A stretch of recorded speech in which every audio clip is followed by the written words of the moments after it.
if we look at surrendering in these small examples, in the big picture, is surrendering to being afraid, not being secure, but still making what you're trying to make going to get you where you want to go sooner than waiting for those conditions to be perfect, and then you can start doing. We had a meeting the other week, and this was last week. You and I were in a meeting together, and essentially one of the things that got brought up was this idea of you never know what you're being prepared for. No, you don't. And this is a weird way of, you can look at this as, everything's predetermined, or there's fate, philosophical, destiny, there's philosophical routes that you can take with this, but pull all of that aside. Mm-hmm.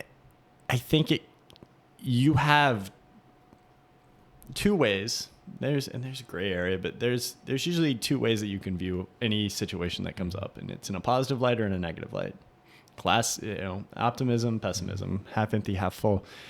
And if you just look at, I think there's an answer to where if you just look at everything in a positive light, things seem to work out more than they don't. 100%. And now the fear can be, you're using that to justify I haven't started on Ted Snow yet because I'm going to start later and it's going to be this phenomenal thing. Yep. But I think maybe the answer with the Ted Snow project or with the Nashville project, in my case, I think the answer might just be, we went into those with the wrong intentions.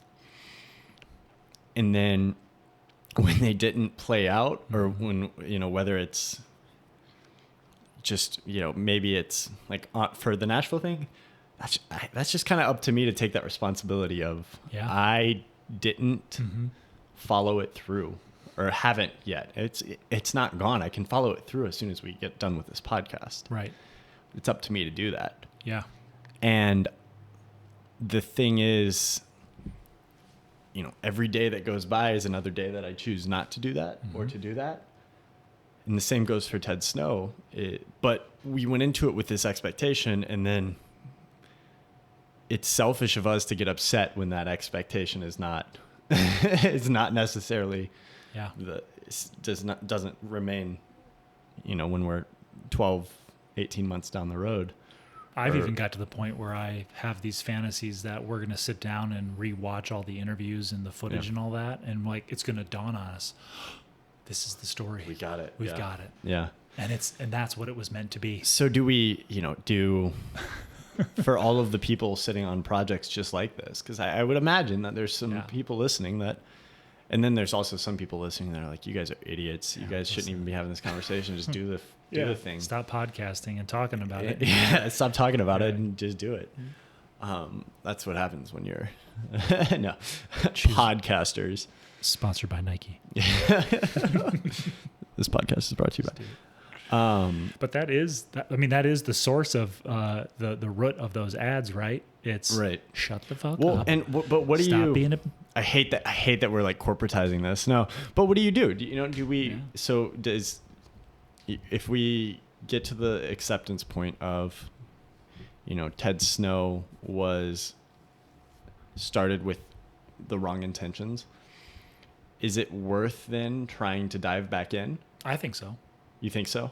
I do. I think it would be, because I kind of think so. I think it would be like a great regret of ours to leave that sitting. Yeah, I mean, I honestly, I've had thoughts like, gosh, what if I found out that Ted passed away and we never made the film? Like, even just that motivates me. Well, and like he's going to eventually. Yeah, like, I mean, that's literally the regret I have with the Nashville project. Is I'm like sitting here looking back at the reality that existed a year ago that I didn't go and capture, that is impossible for me to capture now. It had been a golden afternoon, and I remember having the familiar conviction that life was beginning over again with the sunrise.